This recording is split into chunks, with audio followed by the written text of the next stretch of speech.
I don't know if we're going to even have 3 people today. Who knows? The broadcast is live. A ton of people were messaging me about it. All right. Well, then hopefully they show the hell up. Yeah. Because right now we have, we have 3. So that means Intro time. intro time. Let's do it. Cover to Covered is a podcast that features 2 idiots talking about music at length, and occasionally a dog does make an appearance. There will also be special guests from time to time that will show up, and they will be smarter than the hosts. And the hosts will give their opinions. By the way, they are exactly that. Opinions. They are not truths, they are not fallacies, and they do not reflect the views or opinions of their employers or those they employ. So with that, just enjoy the damn show.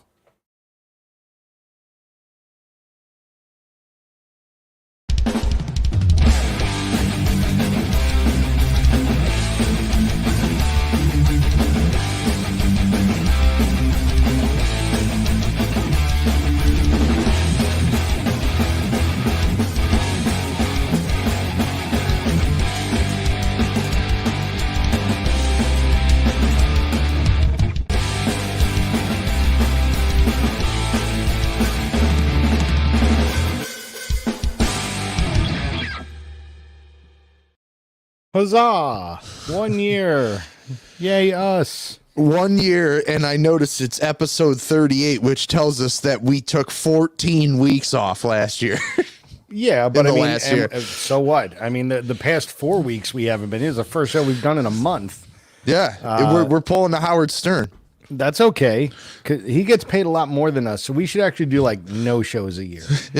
Because that would be about accurate for the amount of money that we get paid for this show, which is 0. nothing. We pay to do this show. I pay to do this show. You get to hang out in a basement with like your dead, like whatever victims, in the meat locker. Victims. Yeah. You know how that goes. You know what? I forgot my iced tea. I said I'll be back in a minute, right? And iced tea is such an old man thing to drink. Because, well, first of all, it's decaffeinated. I don't want to be up all night. That does make me an old man. Second of all, I'm an old man. I was going to say, you got some Bengay to go with that iced tea? I'll Bengay you. I don't know what that means, but, But whatever it means I'll do it. Oh, yeah. You just watch. Jesus. We're off to a stunning start. Hi there. My name is Unimportant. Probably the most important thing of the last year is that video clip. Yeah, well, actually, I do have a stream of not many clips. It's only like 2 minutes. It's all the time I had with some clips that I remembered just off the top of my head. And maybe I'll do a longer retrospective over the weekend that we can play next week. But I literally put something together in like 5 minutes because it's been hell the past couple of weeks for me. Amen. For me as well. Yes. But you didn't go to NAMM. So I did not. And I barely went to NAMM, but it was there. It happened. I heard it was great. I heard it was better than last year. Was the overall thing that I heard. I can't say I had that same experience, but there were people there. There definitely were people there that showed up, and it's just a shame that some larger musical instrument vendors didn't make their presence known at all. Yep. That's a real bummer. And some of them have been doing it annually like that, which is ridiculous considering the fact that, guess what? I understand it costs money and there's a lot of marketing dollars that go into it, but what better place to get people on your side than to make a wonderful presentation at NAMM? So, yep. But as we know, which this is a whole subject, as we know, some of said companies they don't think that way. That's the easiest way to put it. They don't. Yeah, they don't. And we're not going to go into it because I can't. So you can, but I cannot. Yes. So, right. For many reasons. And I probably should for many reasons as well. So let's just not move like on. any of them are watching, but this is being recorded. So, all right, wait, let's look in the comments and see. Oh, Mark Garney says 1 year already. Yes, it is 1 year. We've done this for 1 year. And then Gall McCartney says, hoo-ah. He said, hoo-ah. And he was also in our intro with this like scariest face on the planet. And then Snowball says it puts the Metamucil in the iced tea. It does this whenever it's told. So I know exactly who Snowball is now. That doesn't, he doesn't think I know who he is, but I know who he is. Oh yes, I do. I know who you are. So, I know. Speaking of the iced tea, talk to people about. You know what? Let's start talking about Record Store Day. All right, let's start right there. Okay. By the way, who are you? And well, I'm Mike. That's Nick. We're all over the place. Yeah, we're all because I want my freaking iced tea. So without my iced tea, I am nothing. So I am Mike. That is Nick. Nick, what store do you own? Rock City Music Company. And where are you located? 5 Mile and Farmington in Livonia, Michigan. And where can we find you? RockCityMusicCo.com and all social media platforms. These are all good things. Now, they are. Last Saturday was Record Store Day, and in about mid-March, we actually did a preview. We did a very early preview, and I'm glad we did because we weren't able to do one last week because I was on the road. The week before, I was at NAMM, and it was just, and then you were playing with your friend Bruce for like a month straight. A month straight. I went to 2 shows. And they all happen to be on Wednesdays. You planned it all out like I'm going to go to every Bruce show and it's going to be on a Wednesday. I got this. And Bruce was in our intro as well, riding a horsey on the carousel from somewhere in New Jersey, I'm guessing. And there was nobody else on the carousel. So everybody's like, Mr. Springsteen doesn't want to ride the carousel with anyone else. Hey, he's rented out the entire carousel. Hey, listen. I feel I've earned the right to ride the carousel by myself. I get to ride the steel pony all on my own. The stone pony. This is the stone pony, and I played the stone pony. It's very meta for me in my career at this point. Yeah. So. Mark says I couldn't make it, but I saw the pictures. Mark, how come you're always missing every time we got something important going on? You're always Pat Middlestat was there. Greg Kane, who watches us, they were both there. No Mark Garney. What the I may as well on? have been there. Mark Garney not there. No, Mark Garney's not really a fan. Well, he's a fan. Oh, yeah, he's going to be upset. Sick burn. No, Mark Garney is our number 1 fan. But with that said, go to frickin' Record Store Day. Come on. He missed Butch Walker, too. You miss Butch Walker. You miss Record Store Day. Well, come on, Mark. Come on. What's happening? People. Interact with the people, man. Interact with the people. I mean, even Paul McCartney was there, like surrounding Bruce as Fred or whatever the hell his name is. Bruce, Bob. What did you call it? Bob Evans as Williams? Bob Williams as Fred. Or that's what it was. I got to adjust my mic. My mom just texted me and said, just so you know, your mic is picking up every breath you take. It's like you're out of breath. Yeah, I mean, it sounds kind of like, well, that's what happens when you have an SM58, but because it's a regular dynamic mic. So you should bring down the level a little bit because it's kind of sounding like this too. How about now? Still a little bit. More? A little more. More. How about just shut it off? All right. I got this. I got this show. There we go. That's great. That's great. Now, everybody, look, our job today is to read lips, and we're going to learn how to do this and American Sign Language as Nick keeps talking and mouthing words, which is great. I believe, no, I can't say those words with a 6-year-old in the room. I'm kidding. I'm trying to get the level right. How is it now? It's now I can't hear you at all. You got to raise it up a bit. How about now? No, more. Come on. Let's go. Okay, I'm almost back to where it was before. All right, wait. Well, then wait right there. Don't do anything. Just watch and see if Uncle Mikey can fix this. All right, let's talk. How about now? Keep talking. Good. We're checking levels. There we go. I think we're good. If anybody thinks that Nick is too quiet, you're wrong. All right. So you had a really great Record Store Day experience, right?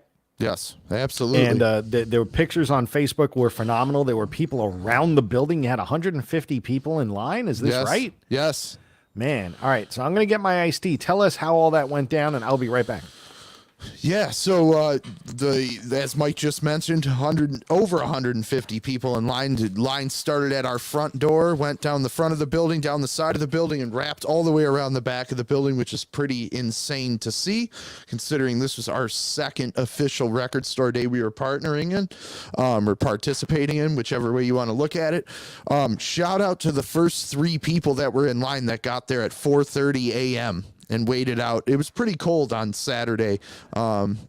When they waited outside 4:30 in the morning. We opened at 10 for those that are trying to figure out how long it was there, but they were able to get everything they wanted, as were most of the folks in line. So we only had a couple people that ended up disappointed, but blew through most of the stock, and it was fantastic. I mean, just a spectacular turnout and a great day all around. That's awesome. I mean, I'm glad, we talked a couple of days after. Actually, no, the day of. We talked at the end of the day, yeah. Right after I got off the phone with you, my world went to shit. I kid you not. You were teetering on it going to shit when I talked to you. It went to way, way, way shit. Did it? Oh, yeah. And I'll cover that in a little bit. I'll give you the Reader's Digest version of it. So, because it's worth hearing about, because it was just absolutely awful. And then we'll get into the rest of the show. But so what was the number one, the most popular thing, the Taylor Swift album? Without a doubt, Taylor Swift. And then for us, I mean, I think any record store would tell you Taylor Swift was the most popular title, without a doubt. And then for us, the next 2 releases that were maybe, I wouldn't say equally as popular, but just under that Taylor Swift were the Eric Carr Rockology release and the Nuggets box set. Those were the 2 massive ones for us. Why the Nuggets? So, if you're not familiar, Nuggets was a compilation that came out in the 70s that Lenny Kaye, that plays with Patti Smith, put together. And it's basically a lot of hard to find and underground garage rock stuff. So 13th Floor Elevators and Electric Prunes and Love and all kinds of bands. He assembled this comp that was a 2 LP comp in the 70s, and then he had a second volume that he wanted to put together, but that never came out. So what they did for the 50th anniversary was they put the original release, the original, what he wanted to be follow-up Nuggets 2, which is another 2 LP release, and then a bonus LP of other stuff that he kind of had sitting on the side. So it was a 5 LP box with a book, and presentation was outstanding. And I mean, that's one of the most famous comps ever. So I think it getting the reissue to celebrate its 50th anniversary, people were just stoked. And I picked one up myself. The sound quality is great. The like I said, the presentation's great, and it sounds good. Good, excellent. Well, I'm glad that all that went really well. I mean, I can't wait to get my Van Halen 4 LP. Oh, live. That one was huge too. Of course, that one was pretty big. What surprised you that didn't go? So we were still, even up till today, we were still left with some copies of the Keith Richards release, which I was surprised by. I mean, because it's Keith Richards. What else did we kind of get stuck with? I hate saying it that way, get stuck with, but had leftovers of the PM Dawn release. We got kind of stuck with that. But that's really it. I mean, between what happened the day of and then all of our internet sales the next day and more walk-in traffic, we're almost out of everything we had. So it was very, very successful, and a ton of people. I talked to at least 5 or 6 people on Saturday that watched this show or had something to say about this show, and every single one of them had to bring up Steve Miller to me. It's like and I said something about it. I was like, I'm like, I must be known for that now at this point. And a friend of mine that was there goes, yeah, it's one of your trademarks, hating Steve Miller. And then another guy that comes in, he goes, hey, Nick, you know how you are about Steve Miller? And I'm like, yeah. He goes, you know who I'm like that about? Tom Petty. And I go, you need to get out of the store. Is this my kindred? My brother from another mother? I was like, how could you say that? Because I say it too. Actually, I don't say it quite that way about Tom Petty. I say that about the Grateful Dead. Their release did very well. I'm on Record sure it Store did. Day. I'm It sure did. you made sure it did. You'd be like, you pin somebody. You buy this box set now. I need to sell it. I got to prove to Mike these things sell. I put one in your order too. Oh, did you? Cool. Yeah. I hope it burns on the way over here. I hope it ruins your Van Halen release. I'll find another Van Halen release. That's fine. I'll figure it out. You've sullied my Van Halen with your Grateful Dead. You filthy hippie droning on crappy jam band shit nonsense. Hey, Ruining man. ruining Hey, man. this world. Ruining this world is what you're doing right now. But you'll be happy to know that the Jerry Garcia release didn't do too well. That did make me happy to hear that kind of bit the big one. Bit the big one. Because, like, if everybody in the Grateful Dead together sucks, that means its individual parts suck more. So, Hey, it was prime era Grateful Dead too, so that's why it did well. If it would have been like 80s Grateful Dead or something, nobody would have gave a shit. sure, that's what it is. That's totally what it would be. Oh, and look at this. Oh, we have the best comment so far today. Jerry Garcia. Yes. Yes, Rachel. Rachel's my favorite person. Rachel's a huge Grateful Dead fan. I'm sure she is. I could tell by that comment. Yep. Massive. All right. Well, with that said, and now we've all talked about Record Store Today, that's awesome. We got to get into the real meat of the matter. What are you listening to? You go first on what you're listening to. I feel like I've been talking since we started. Because you have. Right. So you go first. All right. Well, I got a couple of visual aids here. Because I've been... I'm a big Foo Fighters fan to begin with. But it's kind of funny. Like, I look at the Foo Fighters... because we're going to talk about the new Metallica album a little bit too. I look at the Foo Fighters in the way I look at Metallica. And I don't mean that in a disrespect to either band. It's just like they seem like a band with two eras. Right? Okay, yeah. So like Metallica has like up until and including the Black Album. Metallica has a great era and then a garbage era. Exactly. And the Foo Fighters have a great era and then I guess there's some good stuff in their era, but I like the great era way better. Mm-hmm. And starting with this, I mean, I've been listening to this album so much this past week, the very first Foo Fighters album, been listening to it a ton. And even on my Facebook page, and we're going to talk about it today too a little bit, you know, what songs kind of get you out of a bad mood immediately. And for me, it's the first single and the first song on this album. This Is a Call. Just for some reason, the song is like so, it's just happy and the lyrics mean nothing. Yeah. Like at all. And I don't know if any of you know or have listened to the lyrics or have tried to analyze, you know, it's nice to kind of analyze lyrics once in a while and see, you know, like what they mean or what have you. There's a real problem with the lyrics of this song. We all kind of knew that when, and Dave Grohl even spoke about it, you know, like he treated that album as a demo, right? So a lot of times when musicians do demos or they're coming up with demo versions or just like scratches, Jack Bruce used to do this a lot. They do a lot of phonetic singing just to get like a melody and then they fill in the words that would kind of fit. Grohl did the actual words. So let's see. Let me bring up I'm sorry for the quick aside for this, but it's worth it because these lyrics are so dumb. So it starts off, visiting is pretty, visiting is good. I'm thinking, okay, Foo Fighters, aliens, visiting, cool. Seems that all they ever wanted was a brother. They want to be our brothers, right? That makes sense. Then this can be a secret. We can keep it good. Even all they ever wanted had a problem. All right. I have no idea what that means. The chorus Neither makes do they. sense. Yeah. Fingernails are pretty. Fingernails are good. Seems that all they ever wanted was a marking. Them balloons are pretty big and say they should ever fall to ground. Call the magic marker.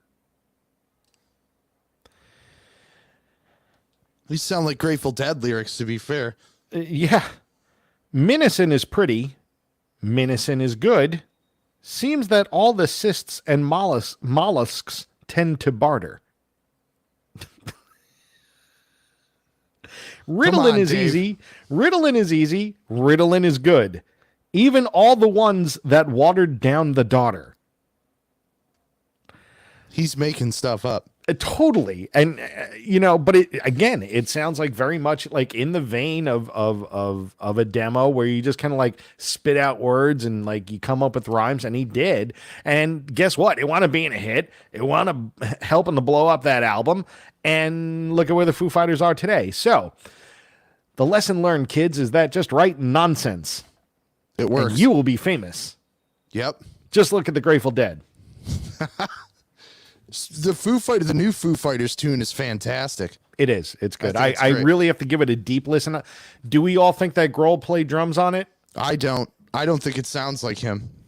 I don't know. I think the rhythm's his. I mean, it sounds like his playing. It doesn't sound EQ'd like his drums, but it sounds like he played it.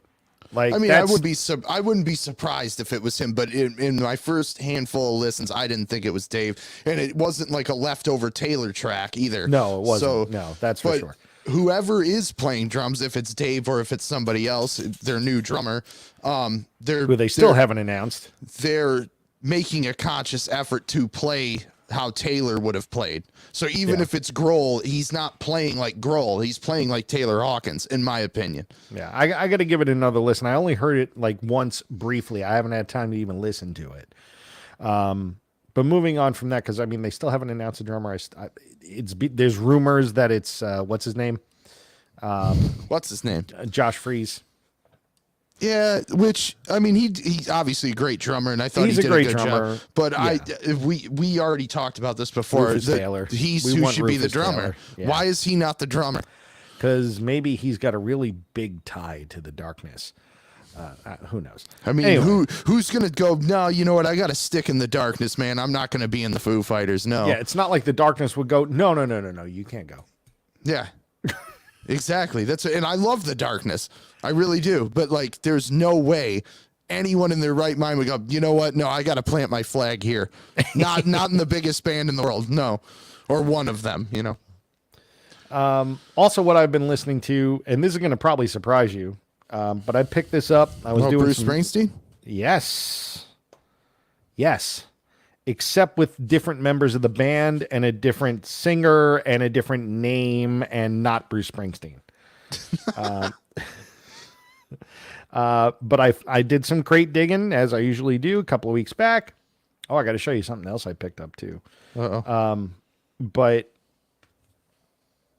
oh no, I've been listening. Well, I like this because live it's actually really good, and it's because some of that. I'm not the biggest Genesis fan. I'm not. Who is? I'm not. I'm not a tremendous Genesis fan. I'm especially not a fan of the Genesis with Peter Gabriel. That's like the only Genesis worth a pass. But this is kind of like that sort of in between. Genesis. This is sort of in between where it's like some of the better Peter Gabriel stuff and definitely the better Phil Collins stuff, because most of everything that came after this was not good. But this is good. Most of their discography isn't good. I paid $3 for this. Does it have Misunderstanding? Yes. Well, that tune's kind of good.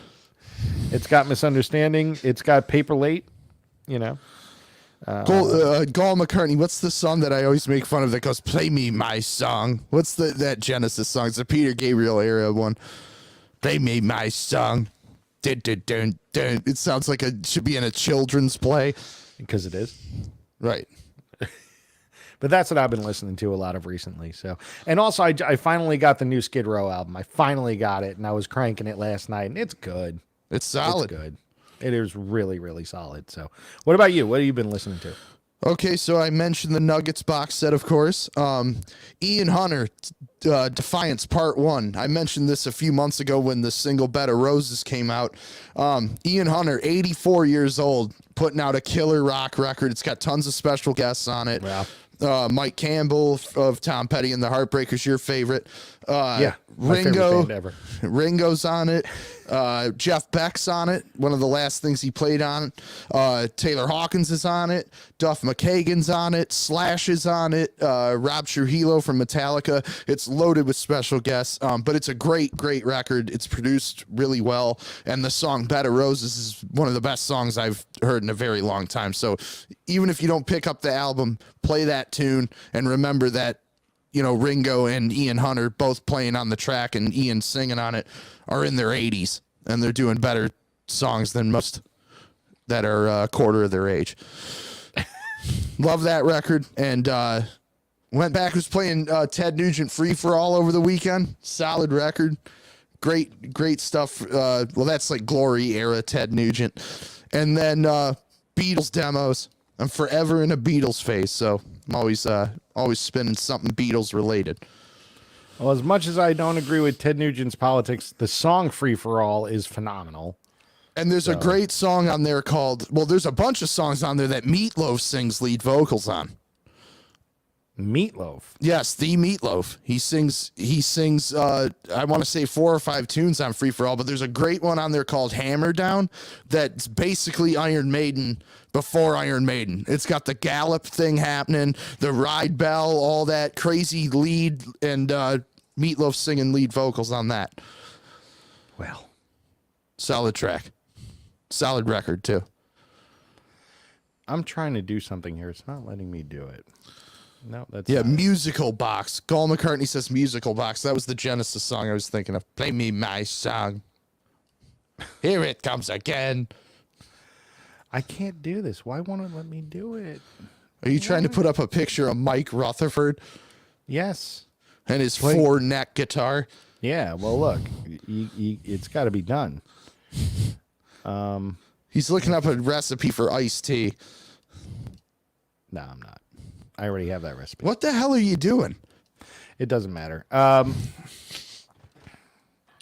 right, my chair is stuck. For the longtime viewers, Mike, you should tell them about how when you were at the NAMM show, you saw Macho Man again. Oh, yeah, well, I did see Macho Man again. Our favorite bartender from the Marriott bar who has been in our intro a couple of times. Not the actual Macho Man. He just kind of looks like him. He's a guy who, much like Corey Hart, wears his sunglasses at night and while bartending. And boy, he just looks like, oh yeah, you want an old fashioned, yeah. Charging $9.50 for a beer. You know, yeah, it's ridiculous. So yeah, I got to see him again. Got to see my cousin Adam, who's been a guest on this show multiple times. And overall, NAMM was interesting, to say the very least. But speaking of, Adam is going to make a quick appearance in the show, not live, but on tape. What's coming out this week? I know that we had Record Store Day last week, but what's coming out this week? Anything good? Yeah, definitely a lighter week coming off of Record Store Day. I think me and every other record collector blew their wallet last week, so the labels are being smart. But we got a couple things to talk about. Love and Rockets, the self-titled Love and Rockets album is being reissued. That is on colored vinyl, but it doesn't tell me what color, so it's a mystery as of right now. Mike, this is one for you. The Rush Signals 40th anniversary set comes out this week. Yeah, it's not. I don't know if it's one for me. It should be one for you because they're your favorite band. But not at that price. Yeah, how is it more money than the Moving Pictures set? It's not. It's close. It's not. Moving Pictures was $300, but Signals is the list price on it I'm looking at right now is $249.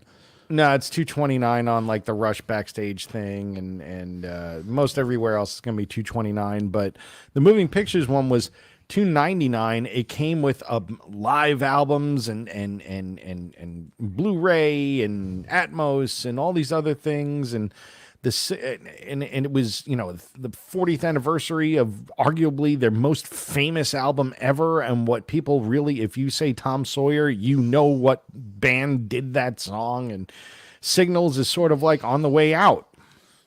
And it's $229, and it's not worth it.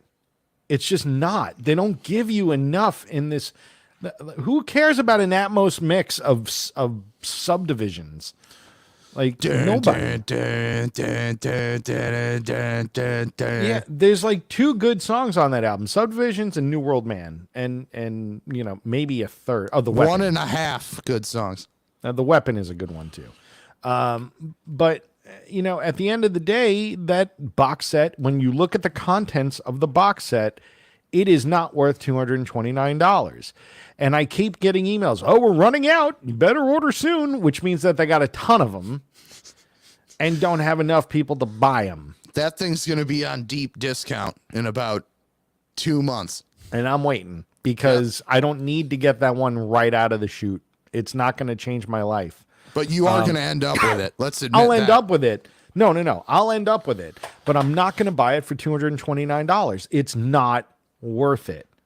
It's not. And as much as I love Rush, and as much as they're my favorite band, and as much as I'll buy almost anything that they put out, and I will put it out, I will buy it, but not for $229. It is absolutely not worth it from everything that I've seen. There's like reproductions of a 7-inch of Countdown. Like, who cares? Nobody liked that song to begin with. And guess what? I have the original pressings of that. Right. So I don't need in fact, not only do I have the 7-inch, I got the 12-inch. So they don't even give you that. They don't give you a live. I don't think there's a live album in this one. No, there's not. And that's what's crazy, because a lot of these deluxe sets, well, not a lot, all of them have been built on the live shows that you get, which have always been amazing quality. They've been fantastic. And I was shocked because damn well they have pro recordings of that tour. They sure do. No doubt about it. So it was weird how all of a sudden it was like they just changed up their whole way they've done these deluxe editions for the last 6 or 7 years. And honestly, when you think about it, this would be the last one that I would probably even consider buying, because I don't want a box set of Grace Under Pressure or Power Windows, and certainly not of Hold Your Fire. I don't want even just copies of those albums. Yeah, and I have them in spades. I have multiple copies of all of them. Shut up! So I wonder if they're going to go back then and do Fly By Night and Caress of Steel. Well, all right. So I just recently got the rediscovered, or whatever they call that, of the first album, which, by the way, sounds amazing. Yep. On that, because that was direct from the tapes, I think. And it sounds amazing, and the album's in the right order, and everything's good. It made me happy, Fly By Night, I thought, got a treatment similar to that. But you can't find it. It did It got a direct metal master, but I'm saying I wonder if they're going to do deluxe sets with a live show and with that, yeah, and demos or something like that, because now that's what's happening with the Beatles. Obviously, is that they got all the way to the end with Let It Be and Abbey Road and all that, and now they went back to Revolver, and of course the rumor now is that they're going to do Rubber Soul next. So, I wonder if Rush is going to follow suit there, because I think you're right. I don't know any Rush fan that wants a Grace Under Pressure deluxe box set. But the thing is, they'll have live shows from that era, because they actually filmed and put out live shows from the Grace Under Pressure era on video. And I don't know. I'm really conflicted about it, and we could spend the rest of the show talking about it, but we're not gonna, because it's just disappointing. So no, I'm probably not gonna buy that one out of the chute. But you have a third album, I'm sure. Yes, and this is also equally disappointing. White Snake, Still Good to Be Bad, which is their 2008 album remixed. All right, so nobody bought it then, so they remixed it, and nobody's going to buy it now. Got it. I don't know why there's a 15-year celebration of that, but, I don't know. But there is. Well, there you go, ladies and gentlemen. That's what's coming out and what not to buy this week from Nick's Store.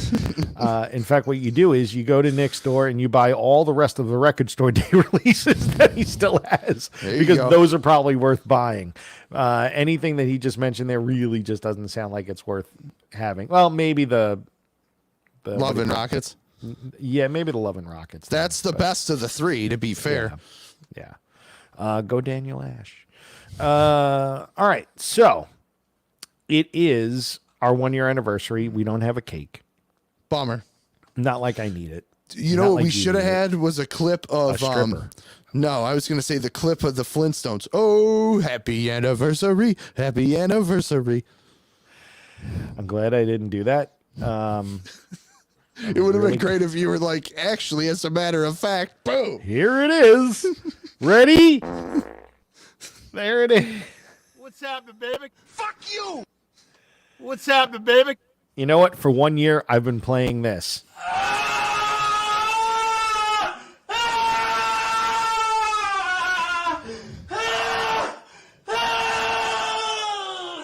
It never ends. No, it's not. I should put that on loop. That'd be Please fantastic. So I did put together a little, again, it's like 2 minutes long. It's nothing crazy. I wish I had more time to do more. And maybe by next week, I'll come up with like a 5-minute long reel or something like that. But these are just like some of like the funniest lines that I could just think of off the top of my head. They come from 2 different episodes. 2 of our actually most watched episodes. So that's why I pulled from those. But it's actually 1:30. So let's check this out. There's actually something at the end, which is probably our most famous argument. All right.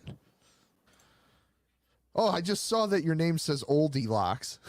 The good thing about your camera angle is you can't see the shaved Asian lads in the background, or can you? Yeah, that's a big one. Yeah, that's good. People love That's a lot of fun live, and that's when Tommy does his white boy rapping. it. He's great at it. Wow.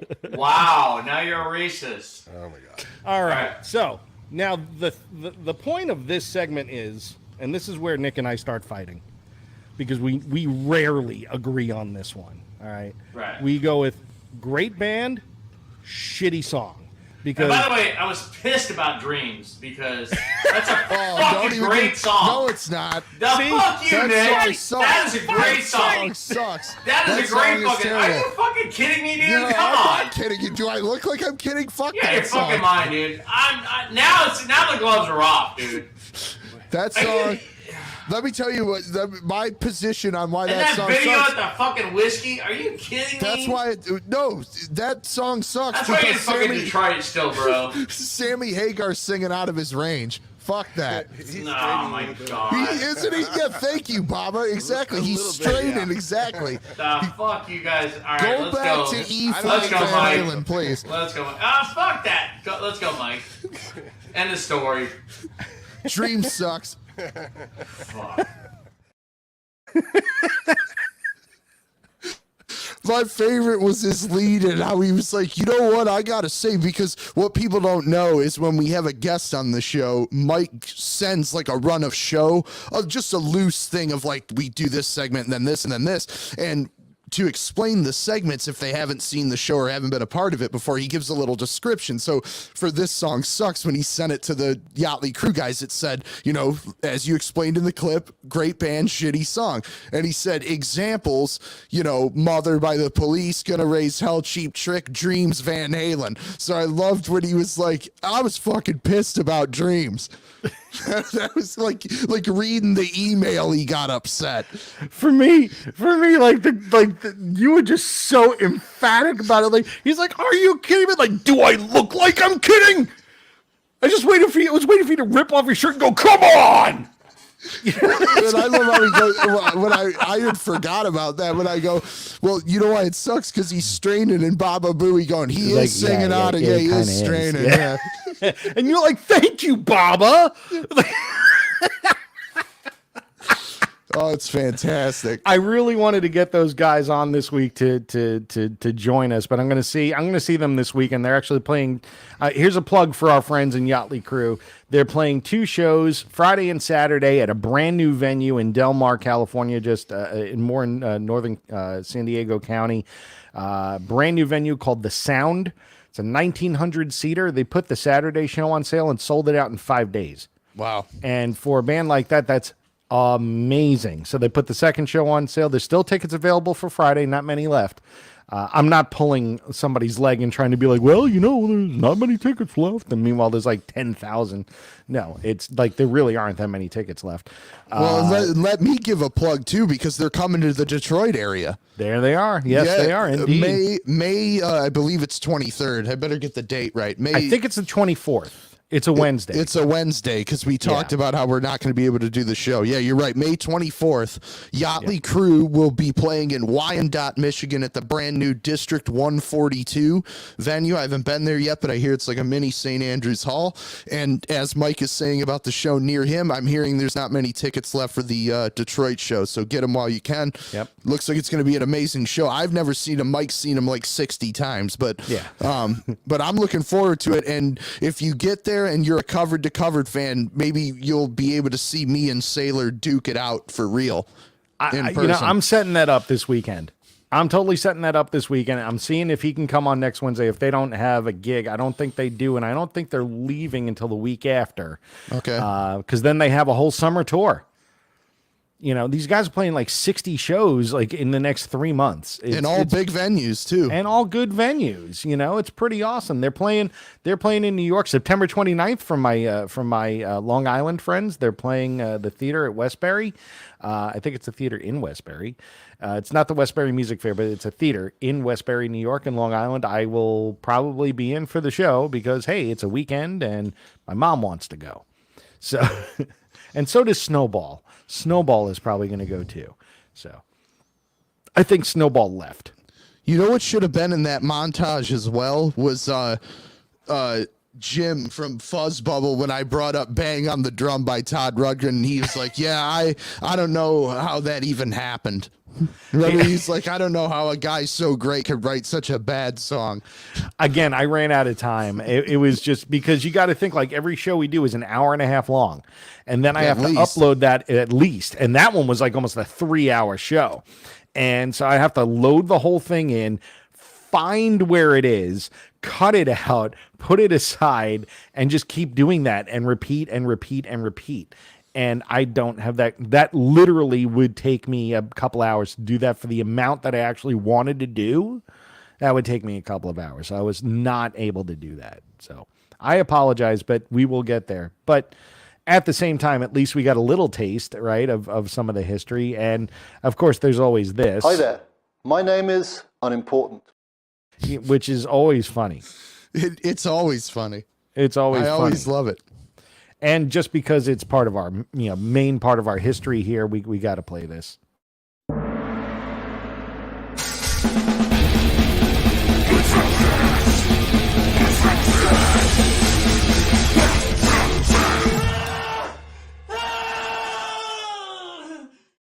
There you go. That needs to be shown. I got to come up. Over the summer we're going to take a break. We are. We just are. Because nobody's going to watch us in the middle of the summer. Nobody watches us now. Nobody, yeah, but even less than nobody would watch us over the summer. So I think that, and look, I mean, there are 6 people watching now, and we did barely any promos. So that means they want us. Yes. 5 people. I just said that. No, it's 5. But here's the thing. Over the summer, like 4th of July week, we are not doing a show. The week after that, well, it'll be Bastille Day. I got to celebrate Rush. Marching to Bastille Day. I think maybe the month of July we may just kind of take off. Maybe. There you go. I think we need a little vacation from it because I need a vacation from it because I've been running around like ragged. So, all right. So I promised you that I would tell you what happened after I spoke with you. Yes. All right. So this is fun. This is a true story, ladies and gentlemen, and it gets worse and worse with every turn. I kid you not. So I travel for work. I was in a store doing an in-store retail event and on Saturday. And my flight was supposed to leave on Sunday morning at about 8:30 out of JFK so I could fly home and be with the little guy back here, be here with Roger, our other co-host. And in looking at it, I was like, you know what? If I just change there's a Saturday night flight that I could make and it'll be a direct and I won't have to stay another night in a hotel and spend the extra money on hotel and gas and car and food and all these other things because hotels in Manhattan on a Saturday are not cheap. No. The one I routinely stay in on a Saturday is about $350, like before tax. So Is it Pod 51? no, it's not. It's a Sheraton on Canal Street. So anyway, I decided, let me change the flight because it was actually cheaper doing that. It would actually save significant amounts of money. So I changed the flight. As it was, my event was running a little over, so I was getting nervous about actually making the flight. So I had to run. I get my car. I'm going over the Williamsburg Bridge, and it turns out the flight is now delayed 2 hours. That's right when I talked to you. That was right when we were talking. So my flight was supposed to leave at 8:50. It's now like delayed to like 10:50 or something like that. And because there was like weather issues at the JFK airport, whatever, blah, blah, blah. Fine. I'm already halfway to the airport. Now I don't have to rush. It's great. I go to the airport. I get a meal really quick. So now we're already losing the value, right? Because I had to eat. So already some value is being lost. Fine. Whatever. I'm going to try to do Sky Club. I don't fly Delta. You're not a Delta guy. Yeah, that's right. No, I'm not. This happened to be JetBlue, and I'm going to say this to JetBlue. Not a fan right now of JetBlue at all. And you'll see why. So the flight was coming in from Palm Springs. It lands at about 10. All right, everybody gets off the plane. They're cleaning the plane. We all start walking up to go get on. The crew is there. The pilots are there. It's 10:26, and the pilots start walking up, and then I see them walk back, make a right-hand turn, and go very far away. Not a good sign. I'm like, this isn't good. A minute later, they come on. Ladies and gentlemen, we have some bad news. This flight's been canceled. No reason why. No reason why. And it's 10:30 on a Saturday night. Great. In New York. In New York. All right. So what are you going to do? Well, now I'm frantically trying to find a hotel. And there's a lot in the area, and they're all full. Oh, my God. All of them. I'm like, all right, fine. I will get a hotel further away, and I'll get a rental car. Okay. I find a hotel on Long Island. It's not close. I'll get a rental car. I know a rental car is going to cost like, $60 or whatever for the night, $70. Fine, it is what it is. And how far is Long Island from the airport, for those that don't know? It's like, for this, it'd be 10, 11 miles. And nothing crazy, but it's far in the sense of you can't walk it, and there's no public transportation to take you there in this particular instance. So maybe it's a little further than 11. Maybe it was more like 15, 16 miles, whatever. Anyway, far enough. It's far enough. So I book the room. I try to get a car. All cars are sold out everywhere. Great. Fine. I'll get an Uber. All right. Now, between the time that I got to the airport and this point, I had befriended somebody who was getting on the plane as well. And we're now like buddies. She's a friend now because of all this. So I found her. She was going to sleep in the airport. I'm like, listen, I'm getting a hotel room. If you want, you're more than welcome to crash with me. And she's like, all right, cool. So she's in for the adventure. Great. So at least I had somebody to do this with, right? Now I asked for a double bedroom, right? Because there's two of us. I don't know her. And so then I get a call from the hotel. Mr. Venezia, we don't have any double queen rooms. We only have king rooms. And I look at my new friend. I'm like, only a king room available. She's like, I don't care. I just want to go to sleep. I'm like, all right, fine. Great. Yeah, we'll take it. No problem. 5 minutes later, Mr. Venezia, this is the hotel again. We actually don't have any rooms. Oh, my God. Okay. So I say to my new friend, there's no rooms at all. She's like, well, that sucks. I'm like, all right, let me try another one. I tried 3 other hotels. I couldn't book them. For some reason, it wouldn't book. Finally. Were you yelling out the window at this point? It's very New York. If you were, what the hell's going on out here? Well, no, I'm still in the airport. Oh, my God. Yeah, we're still walking around the airport trying to go to where Ubers would pick you up at this point. So, which is a nightmare at JFK. Especially at Terminal 5. And there's more to that. So I find a hotel in Manhattan. Manhattan is not close I mean, it's 11 miles, but it's a hard 11 miles. It might as well be 40 miles. Yeah, and it's pouring. All right. I find a hotel in the financial district. Now, for those of you that don't know Manhattan, the financial district on a weekend is not a hotbed of fun. All right. It's the financial district. It's Wall Street. Nothing happens on the weekend there. Everything is closed. Hotels are generally really cheap. All right. The cheapest hotel I could find in the city, there were hotels as much as $5,000 that were available. I was not taking one of those. Oh, that was available? I'm sure. That was available. I know, right? This was a Fairfield by Marriott, which is not a banner hotel. Not it was at all. $309. Oh, my God. All right. I'm like, okay, well, it is what it is. I guess this is it. Boom, I hit it. There's no other place to stay. She's like, I'll get the Uber. I'm like, okay, cool. $125 for the Uber, who could not find us. She's Irish, so she's got a brogue. You got to mention all this is happening with an Irish brogue on her. You can't make this up. No. She's shouting into the phone, we're right on this road. Just come find us. And I hear what's going on the other end of the phone. I'm like, all right, this is ridiculous. So finally, after about 15 minutes of shouting back and forth, we walk around a corner getting completely soaked. We see where this person is who stopped on a busy road, like the main road in the airport, and just stopped. It was Gall McCartney, your Uber driver? Sounds like something he'd do. No, but I'll tell you something. This woman wanted to kill us. So we get in, and now my new friend and the Uber driver are like just going at it back and forth. And I just go, hey, we're just really frustrated. Our flights just got canceled. We've been stranded. We don't know what to do. We couldn't find you. We're wet. We're tired. We just want to go to the city. And so she's like, well, I just want to make sure I'm safe and blah, blah, blah. I'm like, I get it. We're not going to attack you. Let's all just be.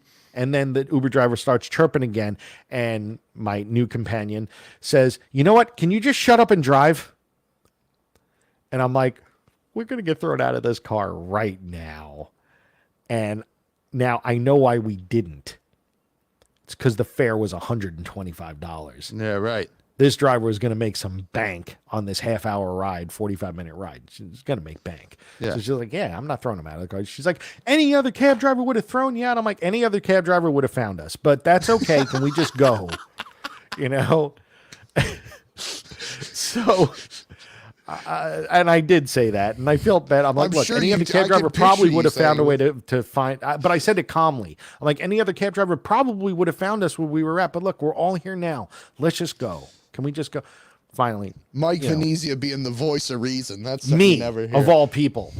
So go get to the hotel, walk in the lobby. Immediately, I'm turned off by this hotel. There's the whole it's like the fire alarm panel that's on one side of these places. It's just beeping, going deet, deet, deet, deet the whole time. I'm like checking in. All right, fine. Check in. Like, oh, we have a room with 2 double beds. We look at each other like, all right, good. Because initially, the only thing they had available on the website was a king bed. So I'm like, whatever. So now this time we had the reverse. We actually got 2 double beds. All right, fine. We're good. We can sleep in our own beds. Everything is great. Wonderful. We're thirsty and angry. Now it's after midnight at this point. It's like 12:30 in the morning. We just want to go to get a beer or something and some food. So there's a deli that's open. Go to the deli, 24-hour deli. The food smelled actually really good. Go in there. They don't sell alcohol.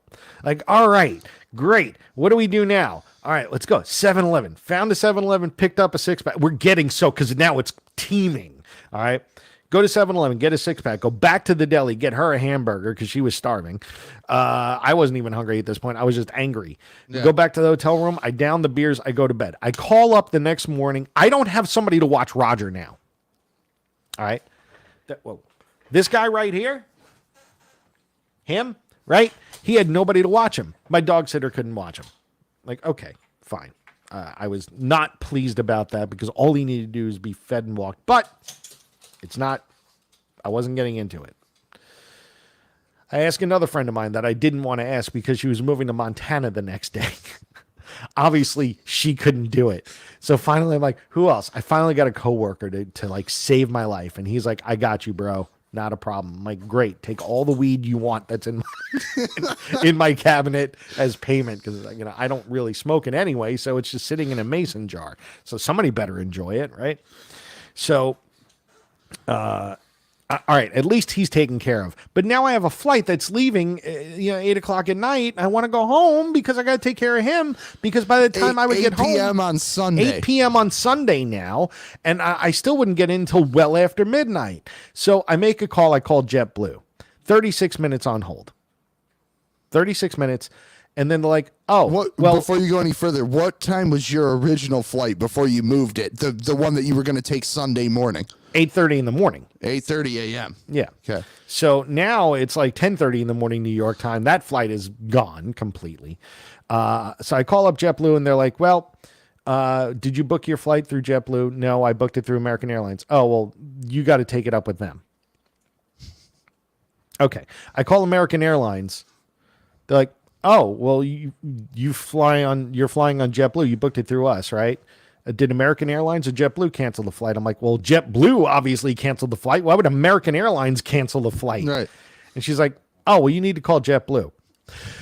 Ah! Okay. So this is totally at this point now, I'm very close to this. Right? I'm to that point. Really unhappy. So fine. I get a little extended checkout so we can relax a little bit. We leave at 1:00. $111 Uber to the airport. Oh my God. Okay. And I did this all to try to save money. Okay. Yeah, right. Good job. Yeah, this worked out well. So get to the airport. I go, and the line is usually like tremendously long at the information station. It wasn't. It was completely empty, which was great. So I found that out after I went through security. She didn't have TSA pre-check. I did. I got through TSA pre-check. I went right there, and I kept looking for her to come through because she had to go through security, and she wasn't. I'm like, this is weird. But anyway, let me take care of my flight. All right, I go up. To fly standby on JetBlue, because I was trying to see if I can get a standby on the 4:50 flight. Okay. If I can get home a few hours earlier, I'll be happy. It's $75 to put you standby. I'm like, it's $75 just to be put on standby, whether or not I get on the flight? Yes. Even though you were the one that canceled the flight and put me on a flight later in the day? Yes. Okay, well, what if I don't get on the flight? Well, I think you get refunded if you don't get put on the plane. Okay. Just do it. I don't care. Just let me try. It's worth trying. So, because I'm thinking how many people could possibly want to pay $75 for the chance of getting on a flight? Like, that sounds stupid, right? So I figured there's not going to be too many people. This isn't funny, but it is. It's this. Wait. I can't believe how much shit has gone wrong. Oh, no, wait. It keeps going. So I give her my boarding pass. She goes, oh, you're an American Airlines Elite? Well, yeah. Oh, you didn't say that. You don't have to pay the $75. Like, all right, cool. I don't have to pay the $75. And she's going to put it in the system, put me as standby, blah, blah, blah, blah, blah. Oh, did you book this through us or through American Airlines? I booked it through American Airlines. Oh, you can't fly standby. At all? Yes, at all. We can't put you standby on the flight. I'm like, why not? So you have to contact American Airlines. I'm like, I can't contact American Airlines to have them put me standby on your flight. I'm like, this is what everybody's telling me back and forth, that I need to talk to you. I'm like, all right, can you at least change my seat on the plane that I'm taking later at night? Because as an American Airlines Elite, I get better seats for nothing. And I got an aisle seat. So I'm like, all right, cool. Great. Now I've resigned myself to doing work and drinking in the airport. This is what I'm going to do. So you gave up on standby, right? I gave up. I'm done. I've given up at this point. So now I go and I sit by the gate that I'm going to be leaving from 6.5 hours later. And like, let me just plant a flag. And so now my new friend says, hey, where are you? I'm like, I'm in the airport. She's like, oh, I'm at a bar across from gate whatever. I got on the 449 flight. I'm like, how? All right. So here's the bitch of it all. I booked on American. Nobody wants to help me, right? She booked through American on points that were somebody else's points and wound up getting on the 449 flight. Like, okay. So before she even went to TSA, she went to like the desk, the accommodation desk or whatever, the main check-in desk for JetBlue and got on the flight. Boarding pass and everything. Fine. She's like, I'm buying you a drink. I'm like, okay, fine. Get a drink. She's like, give me your boarding pass. I'm like, why?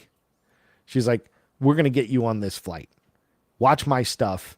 I'm going to go talk to them. I'm like, nothing's going to happen out of this, right? So she goes, I'm drinking my old fashioned like it's going out of style. I'm like loving life right now, right? Oh, there's a lot of comments going on. It actually becomes old fashioned.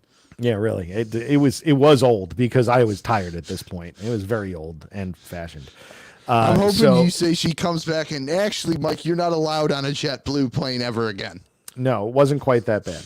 But about 20 minutes later, on my second old fashioned, I get a text.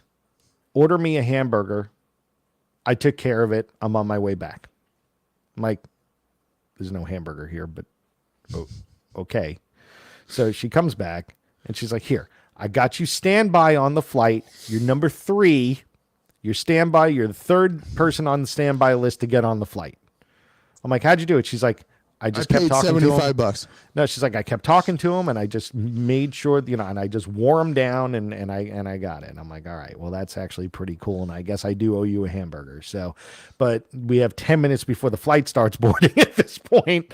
Let's just go to the gate and I'll buy you a sandwich and then we'll go to the gate. So we get a sandwich, go to the gate.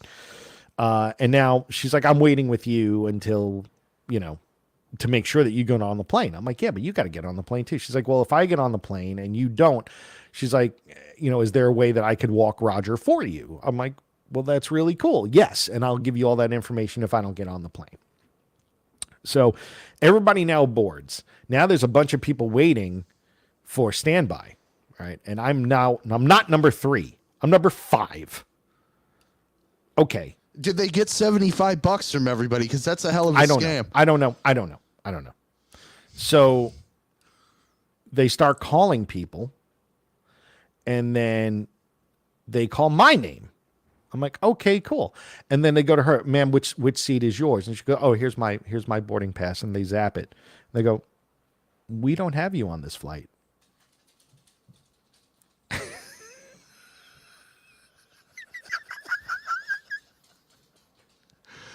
What? We don't have you on this flight. She goes, what are you talking about? This is my boarding pass. Right. I got it from the agent at the front. This is my boarding pass. I don't see you on this flight at all. In fact, I don't see you on any flight. So she goes on her phone to check the app. She's not booked on any flight anymore. Okay? But I am. So now she's like, go walk Roger. I'm going to take care of this. She's like, go take care of your dog. I'll talk to you later. I'll let you know what happens. I'm like, but she's like, just go. I'm like, all right. Wow. I get on the plane and I'm in 33B. Now there's 34 rows on the plane. So I'm all the way at the back and I'm a middle seat. But you know what?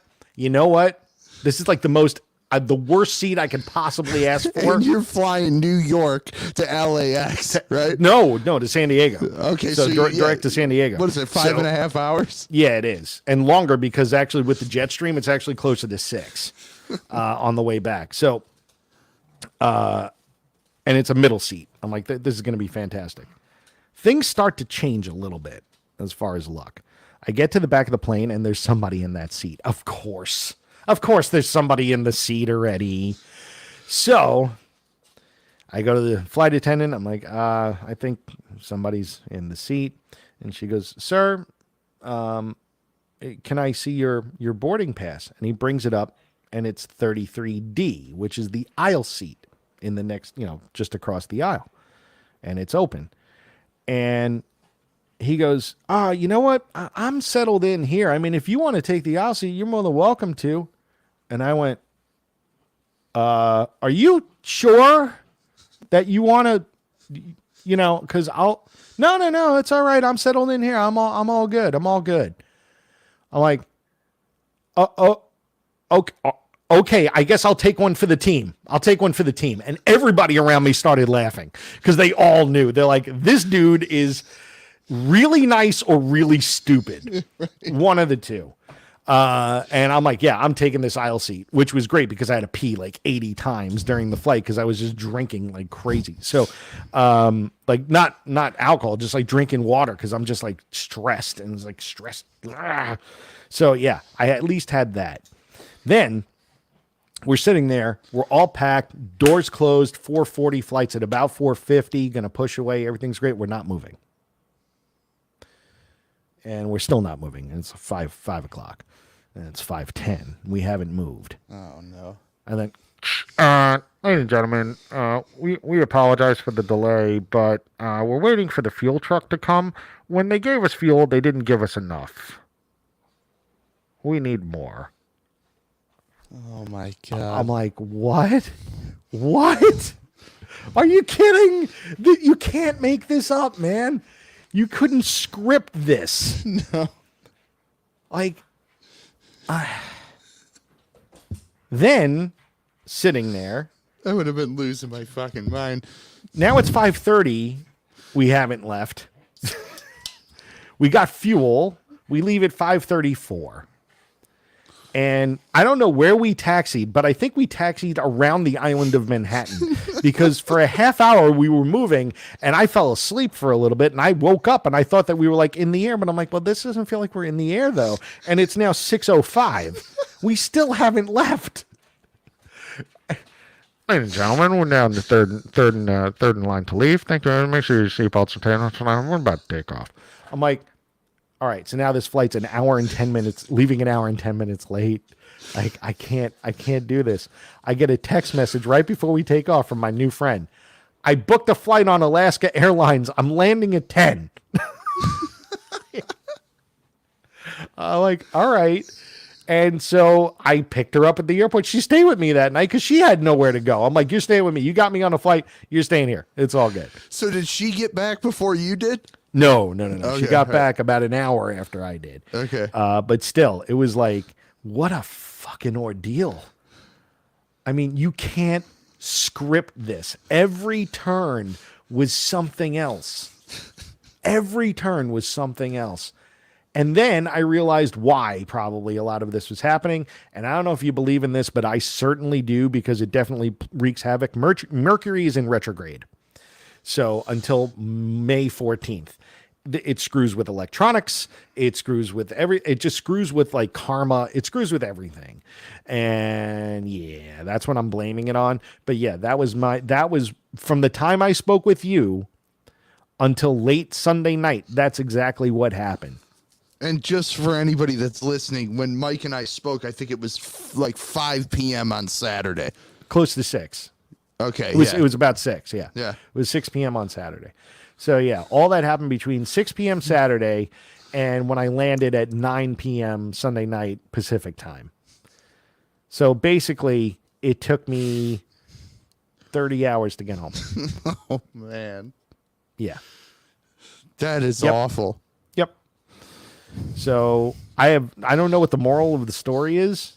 It just is. The moral of the story is don't fly JetBlue. That's the moral of the story. Yeah, you know what, though? This happens with a lot of airlines, but JetBlue really screwed the pooch huge on this one. And I don't even fly JetBlue. Fuel in the plane.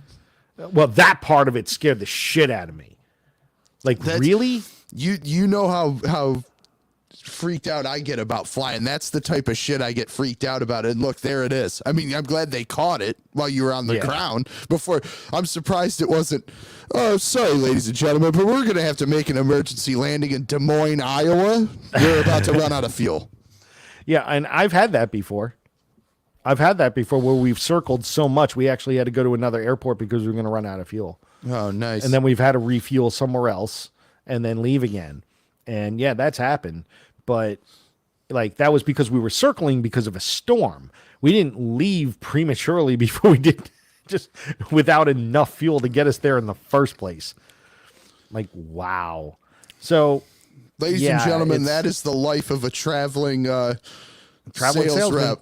Yep. That truly is what it is. I mean, look, I could do a month. We could do a month of episodes where I could tell you stories. This wasn't even the worst one. I don't know. That's the most epic one you've ever told me. This one's bad, but it's not the worst. The worst one happened last summer. Was that when they lost your luggage and everything? That was the front end. Yeah. And then on the back end, all the flights got canceled, and Yep. I booked a hotel, and I went to the hotel, and they said, we have no rooms. Yep. So then they had to send me to another hotel that they paid for, and they gave me the last room in the universe in Texas with like an air conditioning that didn't work in the middle of July. So like I woke up and it was like I had showered because I'm just like drenched in sweat and humidity and awfulness. So yeah, that was good times. Anyway, I'm sorry if I bored anybody with this. That was 25 minutes, just so you know. I know, but look, there was a lot to cover. And it's not, I hope it was at least somewhat gripping, because I'll tell you, that 25 minutes took 25 hours. Yeah, right. All right. And only about 6 of them were sleeping. Yeah. So, no shit. Yeah. But all I know is that Roger got fed. He was taken care of. He was very happy to see his daddy when I came home. And he's been a love ever since because he missed me. So there you go. Right, co-host? You're a good co-host. All right. Look at Dennis Smith's comment. Springsteen must have been the pilot. No, then we would have landed somewhere on the New Jersey Turnpike. I'm home. That's what would have happened. Could you imagine if it was Gene Simmons flying the plane? Listen, we did not get enough fuel, so everybody's going to need to kick in $25 to get more fuel because I'm not paying for it. Thank you for flying Kiss Airlines. It is his face on the front of the plane with the tongue out. With the tongue. Yeah, that's like actually the winglets on the edge, the parts of the wings that actually stick up, they're just tongues. You're right. You know, and like, then when the landing gear comes down, it's got like his boot design on it, like with the dragons. But wheels. Yeah. But it's got wheels on the bottom. You know, today our flight attendants are going to be coming around with Kiss water. It's amazing water. Taken from my ball sack. And we've poured it into cups and glasses. And, oh, by the way, it is not free. There are no free snacks. Snacks with a K, obviously. But we dropped the C. It's SNAKS. Actually, it's Snackis. SNAKISS. Snackis. That is what we serve on the plane. And for $9.99, you get the Kiss Snackis box. Look at Paul McCartney's comment. Even first class would be paying for drinks. First class, there is no such thing. We try to cram in as many cattle on this plane as possible. With cattle with a K. Cattle with a K. That is the only way that we can serve you. We actually don't have carts. With the beverage carts with a K, of course. And we're going to take the beverage carts and throw them out. We just walk around with Kiss Igloo coolers. No Kiss merchandise. Kiss merchandise on the carts. No, the carts cannot carry, with a K, cannot carry all the merchandise because it is way too expensive. And we do not want to put it on a plane. We want to send it to your house because we make money on the shipping. So what we have are Kiss Snackis boxes, and first class with a K does not exist. All we have is cattle class, 2 Ks, K for cattle, K for class. This flight costs $549.99. Each one of you takes care of 5 gallons of gas, and then we'll be on our way. I will be walking through with a Knuckle Buster Visa card reader that will give you a carbon copy because we cannot, and I will not pay for technology that is going to be obsolete in 30 years. I don't believe in it. Outstanding. And that would be if Gene Simmons Kiss Air. So, Kiss Air. KISSAIR. Kiss Air, all one word. Our motto is join the Mile High Club with Kiss. Club with a K.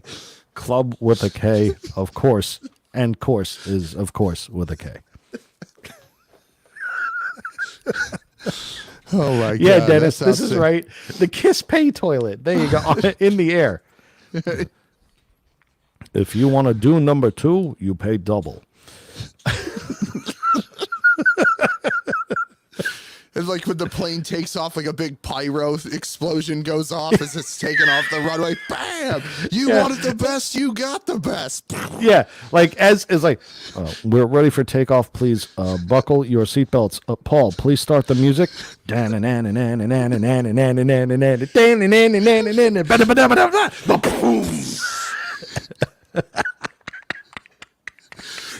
Or right before the takeoff, the guy comes out.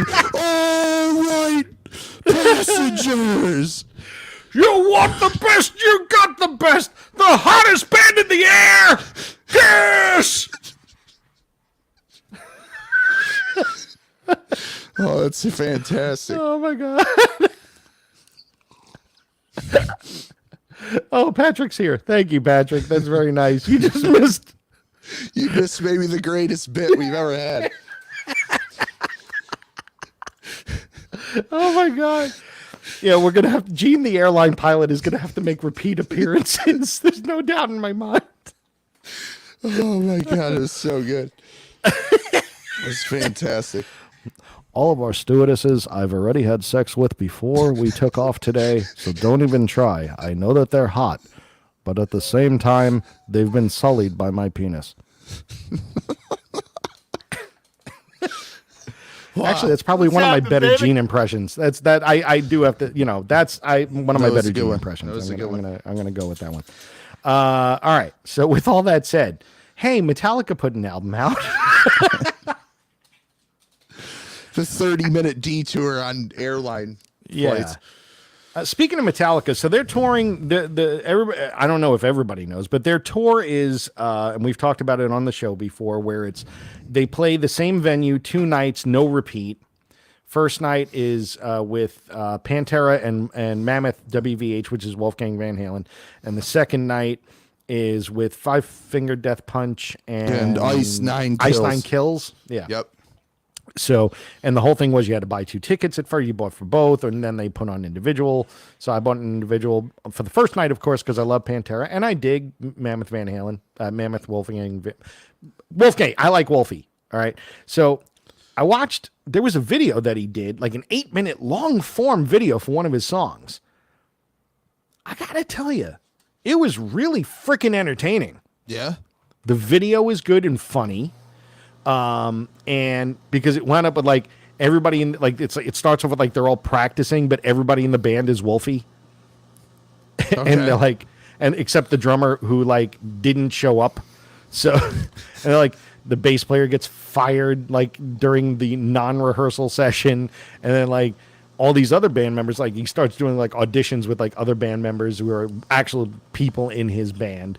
And the song is really good. And man, Wolfie can play. Yeah, he's fantastic. That dude can play. And he, if I remember correctly, recorded every instrument on the album. Yeah, he did that on the first one. Yeah. Yeah. So if that's true, he's a badass drummer too. Who would have thought that Eddie Van Halen's son would be a fantastic musician? Oh, yeah, and that Eddie Van Halen's son would be a good guitar player, and Alex Van Halen's nephew would be a good drummer. Yeah, exactly. Who knew?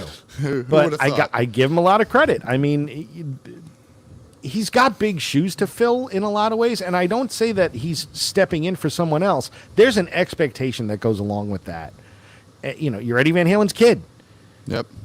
And he doesn't want to be his dad, but he can. Like, he rips. And in a way, it's not the way Eddie. I mean, Eddie was innovative and Eddie was flawless, like in so many ways. But the fluidity of Wolfie's playing is what really surprised me. It wasn't like he was struggling for notes. It was very, very clean. Not like a lot of people that do like fast solos. They kind of like they ham-handed a bit and you hear like blurred notes and slurring notes and things like that. No, everything was like really articulate. And I was like, wow, okay, good for him, So now I want to get that album. This way I listen to that whole album before, I go see Metallica. But we are going to talk about, was it 72 Seasons? Yes. And they were on Howard Stern a couple of weeks back explaining what that means. It's like the 18 years of development in your life and blah, blah, blah, blah, blah. All I know is that those 18 years didn't do Kirk Hammett any good.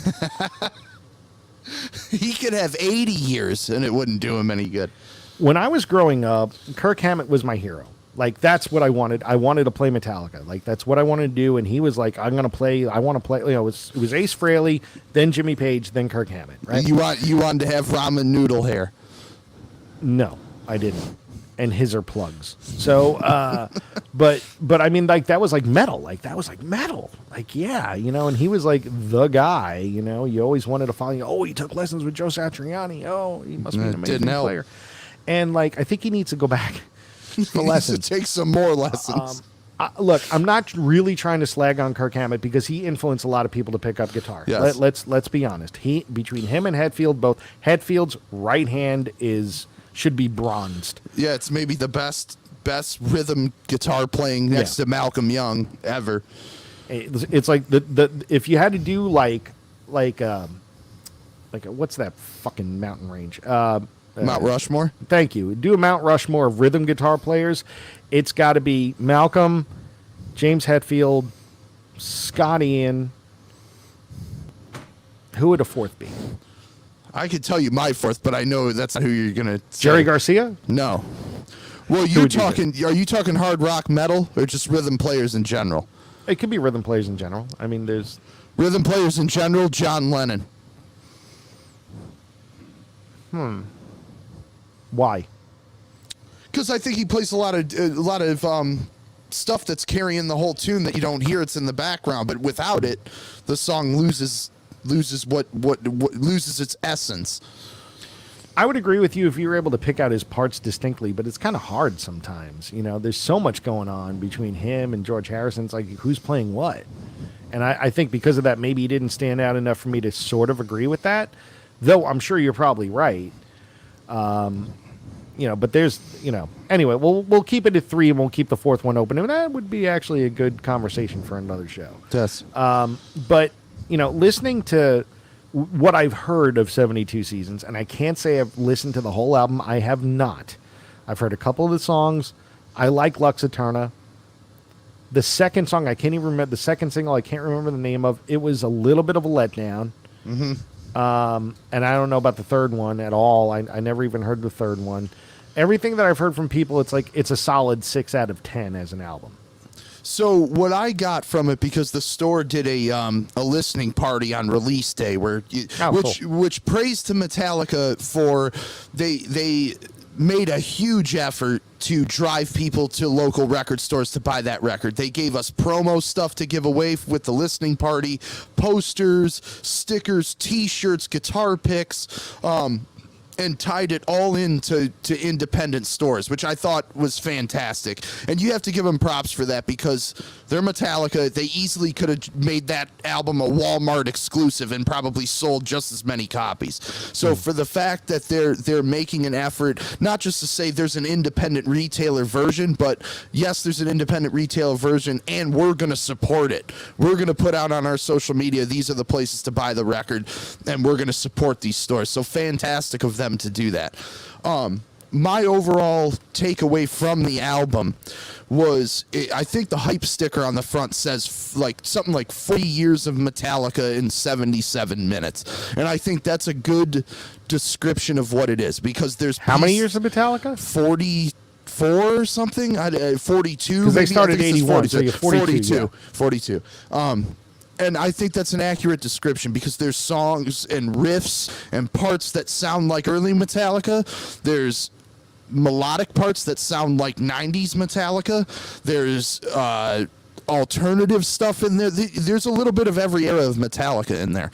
So I think that's a good overview of their career. Like, it's almost like a career retrospective, but it's new songs. So, because you can hear the Black Album tracks, and you can hear the Kill 'Em All riffs, and you can hear the bad Kirk Hammett solos from any era.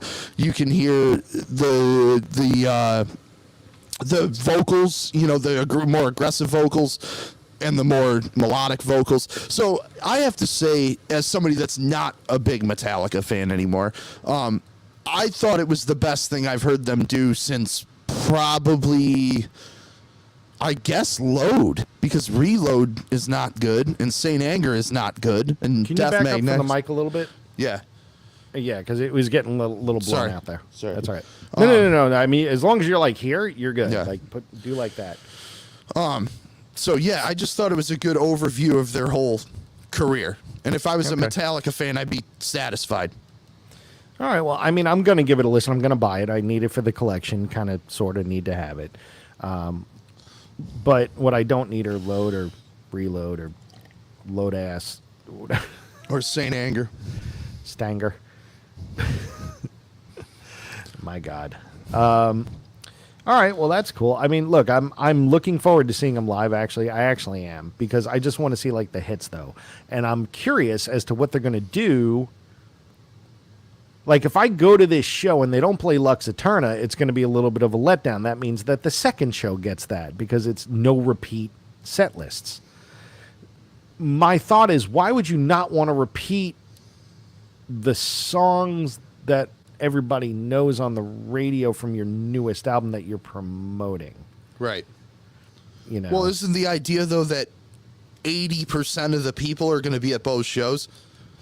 Who knows if that's the case? They sold a crap ton of individuals. Mm-hmm. But I You mean, know. I think in theory, that's what the thought is. I guess, but say you're not. Right. I have no desire to go to the second night here. Yeah. Because I don't like really any of the bands. And I've seen Metallica like 5 times already. But I want to see Pantera's the draw for most people, because I've never got to see Pantera, any incarnation of it. So this is what I'm going to have to settle for. And I'm looking forward to it. So, and I would say a lot of people feel the way I do. So they're the main draw on that bill. So at least for me, I know there's a lot of people that like Five Finger Death Punch and stuff. I mean, they're a big draw on their own. So They are. There's more crossover Yep. maybe than we think. But I mean, to me, Pantera's the draw. 5 flavor fruit punch. Cool. Well, with that said, is there anything that you want to touch on before we go to our final Segments. segments? Well, we had a topic, but we've already talked enough, so I don't think we should do that topic. The whole topic of what songs make you happy. Well, maybe we'll reserve that for next week or something. And maybe we'll put it out there and see what people want to contribute and put in with the songs that, get them out of a bad mood. I've already put it up on my Facebook page, and I can compile all that and be like, hey, here's some of the songs that people say. But I mean, if there's, and by the way, if you're new here the first time, just make sure you subscribe, hit like, do all the fun things, because we're still trying to build this show. And even though it's 1 year and we only have like 76 people. But when we started, we had like 10. When we started, we had 3. Okay, so we've built it that much. Yes, it's built. But now we need exponential growth and really make this thing count. So, yes. And then we'll do giveaways. We should have gave something away for the 1 year. Yeah, dude, we still can, but I haven't had time to plan anything. I mean, obviously this weekend alone. Yeah, it doesn't sound like you had anything going on. It sounds like you could have put a giveaway together. Yeah, I could have scripted this whole episode soup to nuts on Sunday. Hey, I know for a fact you had 6 hours on the airplane. Ah, that's right. Yeah, because that's what I wanted to do on the airplane after being stressed out for 24 hours. Yeah, that's what I wanted. Thanks. Appreciate you. All right, we're going to call it. We're going to do our last 2 segments, Discovered and This Song Sucks, because these have been around since day 1. Yep. And they are awesome. They're our most important segments. So do you want to start or you want me to start? You start. All right. So first off, Discovered. This is a song that we discuss that's a cover song, so therefore discovered. The caveat is it's something we have to like as much, if not more, than the original. And then we do This Song Sucks, which is great band, shitty song. So I'm doing a double shot of Metallica today because to celebrate 72 seasons coming out, both of my songs will be Metallica songs. And for my cover, and they do a lot of great covers. They also do some not so great covers, but they Turn do the a page. There you go. But whiskey in the jar. They do a lot of great covers too. And I'm going to go with something that I'm surprised that nobody's mentioned on the show so far, and that is their version of Last Caress into Green Hell. So, covering the Misfits is fun. And the Misfits, play, of course, very loose and fast. Metallica did it tight. Mm-hmm. And it's just, I got something to say. Yeah, don't repeat that. I'm not going to finish the rest of the lyrics. Yeah, but one of Metallica's best moments, I think, in their from whole the Garage career. Days EP. Yeah. And that was sort of like a watershed moment too, because it was the first recordings with Jason Newsted. Once he joined the band, so they kind of did this 5-song EP that was $5.98, pay no more, $5.98 EP. Now it's $5.98 EP that costs $21.98. Yep. So you can never find it for $5.98 ever again. Maybe on CD, I don't know. Notice it no longer says "don't pay more." Yeah, it doesn't say don't pay more. So yeah, it says $5.98. You're gonna pay more. Yeah, right. You're gonna pay more. $25.98. There you go. But I mean, that was actually, I never really thought about the Misfits, but that was like my introduction to the Misfits. In fact, everything on that album, all the Diamond Head tunes and Budgie and what have you, was introduced me to a lot of that new wave of British heavy metal and the Misfits as well. So that was a great EP. It was a great EP. And Am I Evil is just a great. Fantastic. Well, that wasn't on there though, right? No, that was on. That was from the Kill 'Em All, I think. The Kill 'Em All and Blitzkrieg too. Yeah. So, but yeah, I forget, there was the Dark Hours, which was that very weird, creepy, spooky song that was on there. There was a Budgie tune on there, Bread Fan, which is Bread Budgie. Fan. Yeah, but that wasn't on that. It's not on Garage Days? No, you that was actually sure? that was like a B-side of one. Oh, really? Yeah. Okay. I think that came out of the Injustice sessions. So, but anyway, what about you? What's your cover? I couldn't remember if I said this one or not, but I heard it the other day, and I got turned on to this band when we did the Fuzz Bubble episode with those guys, and they turned both of us onto that band, the Merrymakers. Which, what's that record? What is that record called, Mike? Something Gun, Bubble Gun or something? A Bubble Gun, yeah. Yeah, Bubble Gun. Yep. And they do a great cover of No More Lonely Nights by Paul McCartney. I thought you hated that song. I hate the Paul version. No, I don't. No, that's not one of the ones I said I hated. I thought you hated No More Long. I thought you hated that. Or was it Press, maybe? Press to Play. Yeah, that one's not too good. No, I don't remember saying I hated No More Lonely Nights. I could have said that, but this cover is fantastic because it's much better than the Paul version. Because No More Lonely Nights is the only redeeming song from Give My Regards to Broad Street. So, Right. It's not that re-recorded version of Eleanor Rigby. No, and you also hate Simply Having a Wonderful Oh, Christmas. yeah, that's one of the worst songs ever. That's Steve Miller bad. Great. So that's a good cover to put down. That's for sure. Yes. Now, it is time. It is time for our favorite segment and your favorite segment.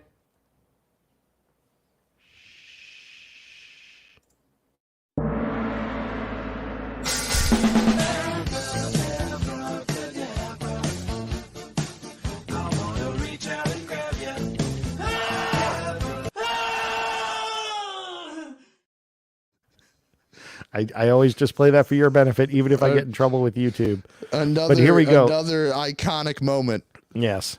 Yes, that is definitely one of the best. The first time I did it, you lost your shit. You were just like, ah! Yes. So here we go. Here is the actual intro for This Song Sucks.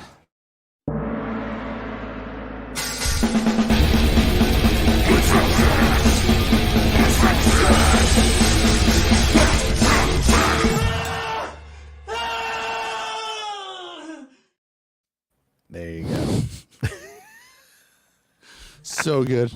It is. It's still funny. It's still funny. I can't get sick of that thing. It's still funny. I'm very proud of that. Very You proud. should be. I can write 15-second jingles like nobody's business. You want I a would full hardly 3-minute call that song? a Not jingle. so much. I would It's hardly a jingle. call that a jingle. It kind of jingles something. All right. So, what song sucks this week, Nick? You want me to go? Yeah, we always do that. Like we do bookends. Like whoever goes Uh-oh, first on hang the on. first one goes last on the, Okay. Sorry, my computer froze, but I did hear you. Yeah, Your good, picture okay. was frozen for a minute. Okay, so the song I picked, yeah, right. The song I picked, there's a little bit of a story to it if you're not familiar with the song. And I don't know if you're familiar with this one, Mike. It's by John Lennon, Okay. and it's called John Sinclair. I don't know this song. Okay, so for those that don't know, John Sinclair is a local Detroit, well, more Ann Arbor, but Detroit area activist, and he also was managing the MC5 at one point. Okay. Very politically outspoken. And in the early, I think it was in 1970 or 71, he got arrested because he had joints in his pocket. He had 2 joints in his pocket, and they gave him the maximum prison sentence at the time, which was 10 years. So all these people were outraged because it was like a witch hunt and blah, blah, blah. So somehow John Lennon hears about this and says, he wants to help fight for this guy, which obviously amazing, right? I mean, who's going to get a Beatle to step out and be outspoken for them? Great idea in theory. So they do this, this like rally concert in Ann Arbor, and all these people play. I mean, like local bands, big bands, everything. Well, John Lennon and Yoko fly to Detroit. They get they drive to Ann Arbor to headline this thing. And John plays this song called John Sinclair. I'm pretty sure that they got to the venue, and when he was at the bottom of the stairs to go up on stage to play, he said, "Hey, what's this guy's name?" And they said John Sinclair, and he wrote the song between the stairs and the microphone before he got up there. Boy. And What are the when lyrics? Well, that's what I'm going to tell you, and then you'll understand exactly what I'm referring to, because it sounds like a song you would make up as you were going.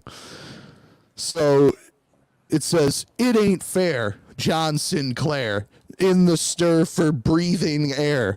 Won't you care for John Sinclair? Let him be, set him free, let him be like you and me." Yep. And then he goes, "They gave him 10 for 2. What else can the judges do?" And then he says, "They gotta. He says gotta like 40 times, and then set him free. This is the same guy that wrote In My Life. Picture yourself in a boat on a river with tangerine trees and marmalade skies, like beautiful lyrics. And now he has gotta Set him free." set him free. All right, way to go, John Lennon. Well, that already sounds like it sucks. And It's really bad. I like you said, it's the same guy that wrote some of the best songs. So that's what I'm saying. I'm convinced that he just made it up like 5 minutes before he had to go play it. And you watch the footage, it's on YouTube. You can see him play this song, and he finishes the song, and you can tell even Yoko's like, "What the fuck is going on?" Like even she's like looking at him. She's hitting this bongo, and she's looking at him like, "What are we doing here?" And then he finishes, and the place goes ballistic. It's like they're like, because it's John Lennon, so I mean, somebody's going to appreciate him being there. And at the time, there were no heroes. It seemed so. It seemed like it was him. Well, I mean, if had I been there, I would have had to call into question his entire catalog up to that point. Yeah, but you're talking about in the 70, 71, everybody was fucked at that concert. So it's kind of like what they say at the Grateful Dead show. What happened and what did the people say at the Grateful Dead show when the drugs wore off? Man, this music sucks. So, it's the same kind of thing. They probably all loved it. Yeah, they loved it for sure. But yeah, if you're not familiar with the song, you got to check it out. It's got to be John Lennon's lowest point. It has to be. Well, I'm going to put that on the ever-growing playlist of This Song Sucks. Mine is a double shot of Metallica. I said I did a double shot, so it's actually a triple shot because I did one cover, but I'm doing 2 songs that suck. Why? They're related, all right? I like the Black Album. I'm not a huge, tremendous fan of the Black Album. For me, it was a bit of a letdown, right? Because especially coming from what was basically a prog metal album in Injustice for All, which Lars seems to think is a bad thing. I can't fucking play those songs anymore. Those songs, they're so hard. There's these fucking parts that are like fucking intricate, and I can't figure it out. The time signatures, they're constantly changing. And I talked to James and I go, James, is there any way? And then I don't even know how to play guitar, so I can't. Anyway, so the Black Album comes out, and there's several hits on this album that made it to all the frat rock compilations, and one of them is the Unforgiven. And it was like, wait, Metallica sort of has like another ballady kind of thing. This is kind of weird. But, is it better than Nothing Else Matters? Yeah, it is, right? However, they went back to the well. Not once, but twice. No, 3 times. Oh, 3 times. Because now there's the Unforgiven 4, right? Yes. No, 3. There's 3. There's 3. So they went to the well 2 more times. Yes. Unforgiven 2 and Unforgiven 3. And I'm not forgiving them for those 2 fucking shit songs. I'm sorry. They suck. They're terrible. They're horrible. Why didn't they just do a sequel to 1 and call it 2? Why didn't they do that? But no, they picked the Unforgiven and just rehashed the same song over and over and over, but worse with terrible lyrics. And it kept Ask me how I feel. Ask me how I feel. How do you feel? Terrible. I mean, it's just so bad. And why? It's just the first one was okay. Leave it there. It's sort of like, look at the Rocky movies, right? Rocky 1, amazing. Rocky 2 was pretty good. 3, Mr. T. 4, what the hell? 5, who? And that's sort of, but Metallica accelerated that with Unforgiven, pretty good. Unforgiven 2, huh? Unforgiven 3, why? That's just how I feel about it. Isn't that on Reload? I think it was Load and then Reload, right? No, it's it's Reload is Reload the and then second one, and then Saint Anger. I think it might be Saint Anger. No. Unforgiven 3 is on Death Magnetic. Okay, well, terrible. Yeah. That one. Unforgiven 3, I believe, is on Death Magnetic. Now I have to double check. Unforgiven 3 is on Death Magnetic, yes. Okay. And Unforgiven 2 is on Reload. But again, most everything that's on anything in the aughts is awful. Anything from 95, 96 to 2009 should never be heard again from Metallica. Just bad. Oh, of course, Paul McCartney has to chime in. Rocky 4, obviously the best one. If he dies, he dies. Right. Go Drago. Anyway, point I'm trying to make is anything called Unforgiven with a sequel number after it should never, ever, ever, ever be played. Ever. I agree. That's it. Dean says worst cover, Born to Be Wild by The Cult. That's up there. That's This Song Sucks and a bad cover. And he also has Tai Shan by Rush, which I have called out on previous episodes. Tai Shan by Rush, that is one of the worst songs, not just by Rush, but by many bands ever. And also, Jesus Christ, I can't even stand to hear ever hear Lars imitated. Well, Dean, it's funny because back when we were, playing in a garage and I was fucking talking to James about this new fucking song. And he said, and James well, I think Dean would like this one. I go, fuck him. Fuck Dean. He doesn't like my voice or my imitation of, and my feet are the size of small ships, but I'm a small person, so I play my drums like an asshole. It's pretty great. You got him saying fucking perfect. Yeah. Fucking. It's almost like he's from Boston. He's a fucking, Kinda. right? Yeah. Fucking, I told Kirk to like fucking play the first part of the fucking riff, and then if you play it 3 times, then you put the tail on it, because how Lars always has to say how he's the one. He's the one. He's the one that came up with the back up from the mic. He's the one that came up with the Enter Sandman riff, because he's like, Kirk had it where it like went, and I fucking told him to play it 3 times. 3 times, and then the tail, and the fucking tail, and then the burr, and then a sneeze, and then I tell him, you play the fucking sneeze, and then I do the cheese. So whatever, they have all these terms that are not even musical. So like they're talking about it with Howard Stern, and I'm going, none of this is music theory. Like none of it. Like it's cool to know their process, but anybody who's trying to be a learned musician, there's no such thing as a tail. Like they did better than Kiss though, when Kiss had to play Rock and Roll All Night twice.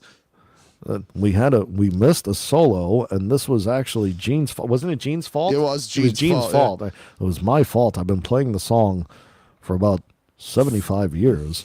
And I seem to have forgotten, because in between playing on Howard Stern show, and the prior show we did, I got my pilot's license. Obviously, you've heard about this before on Kiss Air with the Kiss Snackis box.